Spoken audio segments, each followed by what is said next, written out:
प्रधानमंत्री पर आरोप क्यों लग रहे हैं कि रेल बेच दिया, हवाई अड्डा बेच दिया, सब कुछ बेचने पर लगा हुआ है। बेचना मतलब प्राइवेटाइजेशन। प्राइवेट होने से प्रॉफिट कमाएगा वो।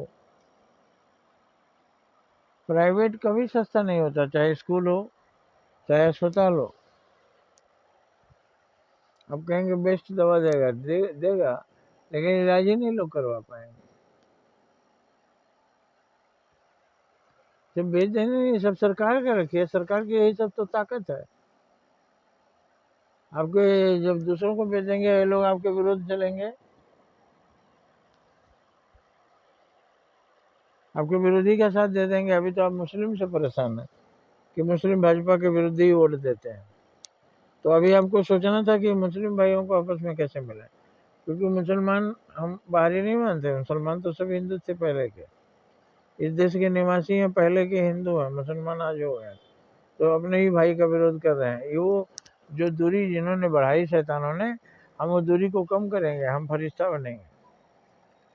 फरिश्ता प्रेम कराता है, दोस्ती कराता है, अमन चैन लाता है, और शैतान खून बहाता है, अमन चैन के विरुद्ध काम करता है।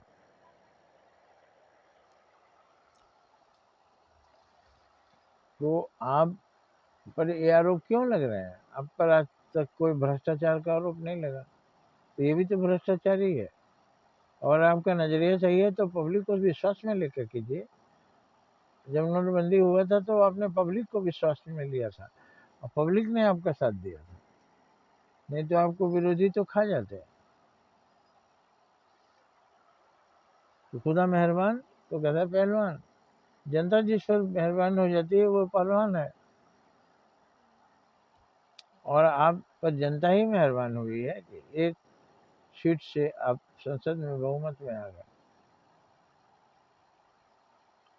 और जब तक आप अच्छा करते जाएंगे और लोगों को समझाते जाएंगे, आप आगे बढ़ते जाएंगे, अक्षुण्ण राज्य होगा, तुम जियो हजारों साल, ऐसा लोग कहेंगे। और होता है विदेशों में मोदी मोदी। अभी क्या लोग सोच रहे हैं, विरोधी जो कहते थे पैसा देकर करवाया जाता है, ऐसा उस राष्ट्रीय अध्यक्ष को मिलकर के इनाम दिलवाया जाता है। तो ये आरोप जो आपको लगते हैं वो आरोप जनता नहीं मानती। पैसा देके कोई किसी राष्ट्राध्यक्ष को इनाम ले सकता है? वो अपने राष्ट्राध्यक्ष है, उसको क्या घूस दोगे तुम? उसके पास तो सब कुछ है। तो अगर आप खंडन नहीं करेंगे तो वो मंडन हो जाएगा, आपके ऊपर चिपक जाएगा वो आरोप, उसको झाड़ दीजिए। देश को जैसे आगे ले गए हैं और आगे ले जाइए, और आगे ले जाइए। और आदमी के जीवन में शिक्षा ही आदमी को आगे ले जाती है। और आपकी एक सबसे कमी हो गई कि शिक्षा ही बर्बाद है देश का, जैसे पहले बर्बाद थी वैसे ही आप इसको सुधारिए। पहला काम आप कीजिए, शिक्षा को सुधारिए। हर बच्चा इंजीनियर डॉक्टर होगा, पढ़ने में मदद करिए। जो गरीब बच्चे हैं वो नहीं पढ़ सकते हैं, तो गरीब बच्चों को बोलिए कि उनको बॉन्ड से पढ़ाया जाएगा, उनको बैंक से लोन देकर पढ़ाया जाएगा, उनके सर्टिफिकेट में लिखा जाएगा जितना इतना कितना सरकार ने मदद किया। उसको कुछ माफ करिएगा, कुछ और लोग देंगे, पेमेंट से उनके काटिए। माँ बाप कर्जा लेके पढ़ाते हैं कि नहीं पढ़ाते अपने बच्चे को? तो प्रधानमंत्री के बच्चे सारे देश के लोग हैं, कुछ ऐसा बनाओ कि प्रधानमंत्री ही गार्जियन बन जाए, और जो सरकार के पैसे से पढ़ेंगे उसको लोन दीजिए, पेमेंट का 25% लोन में काटिए।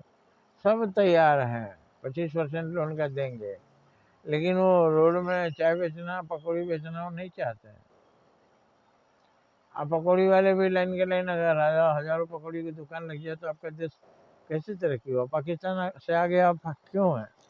वहाँ तो हर आदमी वहाँ भी काम कर रहा है, लेकिन छोटे मोटे काम ज़्यादा कर रहा है, ऊँची शिक्षा नहीं ले रहा है। गरीबी में भी सब काम करते हैं, लेकिन गरीब के 10 सदस्य मिलकर जो काम करते हैं, अमीर का एक ही आदमी उससे ज़्यादा कमाता है। आप अपनी शिक्षा पद्धति में बताइए, ऊंची शिक्षा शिक्षा जो प्राप्त करना चाहे सुलभ है, फीस नहीं दे पा रहा है उसके सर्टिफिकेट में वो बकाया रहेगा, सरकार देगी। आपके पास आधार है, आप सब है, वो बकाया लिखिए, और जब वो कमाए पेमेंट तो उसमें कुछ परसेंटेज काटिए। देश ने पढ़ाया है, देश को दो। माँ बाप पढ़ाएंगे, माँ बाप को दो। वो शहर से देगा, क्योंकि बोलेगा हमारा भी जीवन अच्छा से चलने लगा, हमको जिस माँ ने, मातृभूमि ने, जिस देश ने, जिस माँ बाप ने पढ़ाया है, प्रधानमंत्री हमारे माँ बाप है, वो हमको पढ़ा रहे हैं। पढ़ाइए, मदद कीजिए, 10 किलो अनाज मदद कर रहे हैं, करिए जिनके पास नहीं है, लेकिन आगे आपको 10 किलो नहीं देना पड़ेगा, ये सारा बच जाएगा।